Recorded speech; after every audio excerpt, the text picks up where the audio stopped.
Hey, welcome to Product Bakar, the podcast where we ignite conversations about the fascinating world of product management.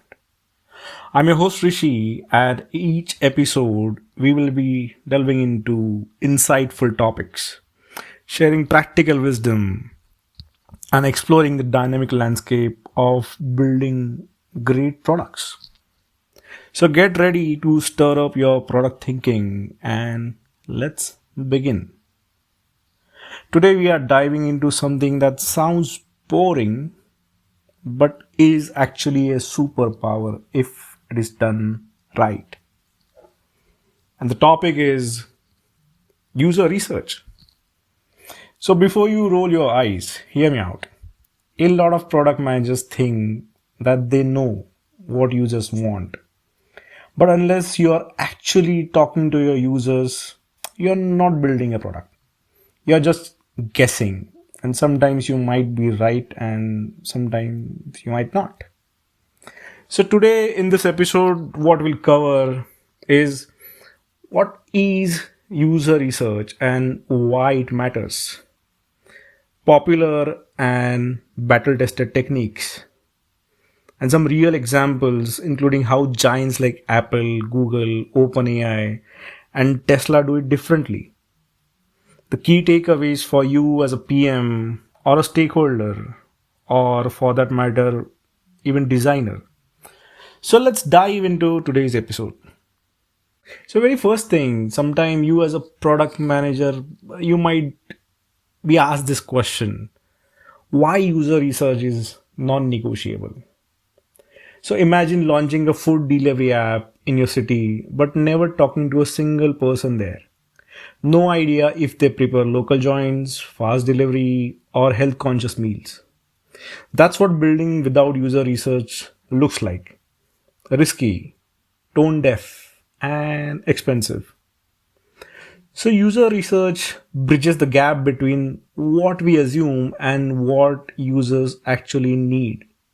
It helps you to de risk the product decisions, find the unmet needs, prioritize based on your user context, and build a product with empathy. So remember, data tells you what is happening, research tells you why it is happening. So, what are the widely used user research techniques? So, let's go through some go to research method that every PM should have in their toolkit. So, very first and classic and tried and tested method is user interviews. One-to-one conversations with user to uncover motivations, pain points, and workflows.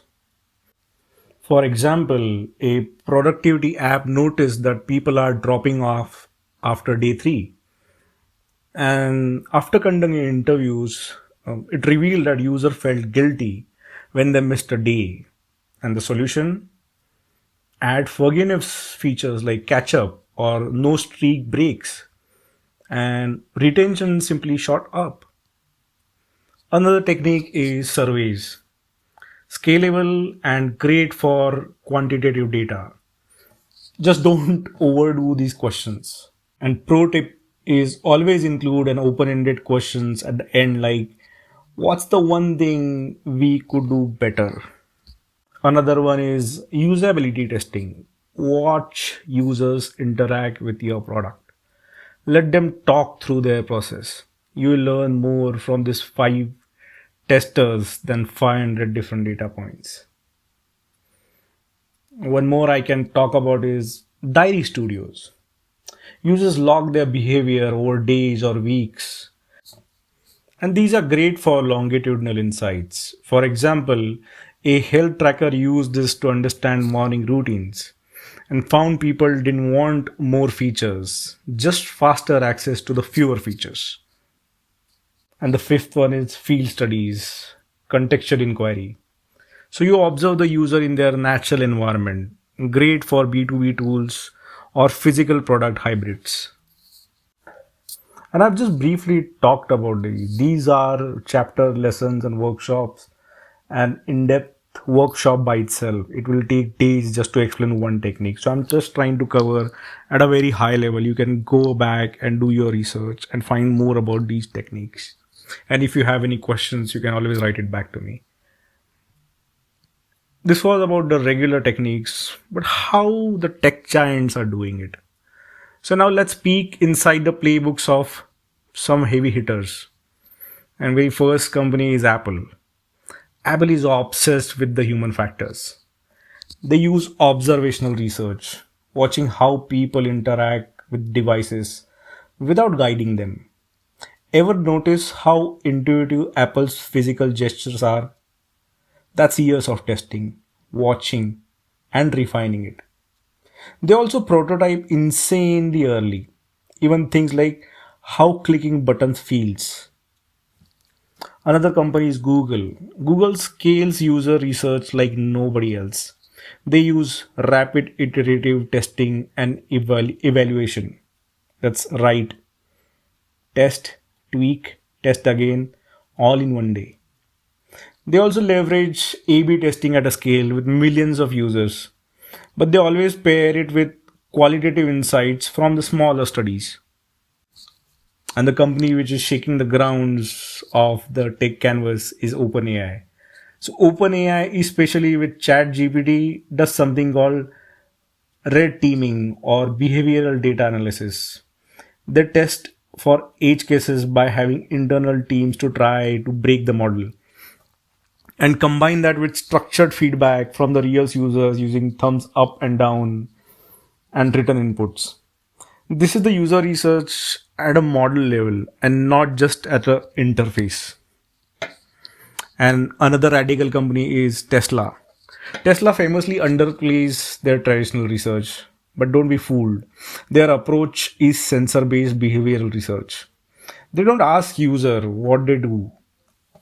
They track real world driving behavior using telemetry data and use that to train features like autopilot or auto lane change. They have also crowdsourced ideas through forums and prioritized fixes that get most upvotes. So, what are the key takeaways for PMs and stakeholders? So, let's land the plane. Here's what every PM and stakeholder should remember: talk to the users early, talk to the users often. User research isn't one time checkbox, it's a continuous loop. Try mixed methods. No single technique gives you a full picture. Combine surveys, interviews, behavioral data, and it's not about asking users what they want. It's about understanding their goals and the friction, then designing solutions they didn't know they needed. Research doesn't slow you down, it speeds up the right kind of progress. Building the wrong things is the ultimate slowdown. It's better to build right thing and move gradually and slowly. And stakeholders love evidences. So user research to build alignment, kill assumption, and show you're solving real problems and not just building features for vanity. So these are the primarily I would recommend, these are the key takeaways for product managers. And I would wrap this episode here for Product Bakar. Remember, your users are talking. If you're not listening, someone else will. And they'll build a product what your users actually want. So if you found this helpful, share it with your product squad, design team, or the one PM who still thinks user research is optional. I'm your host Rishi, reminding you great products aren't imagined, they're uncovered. Keep asking why, keep shipping smart. Thank you for now.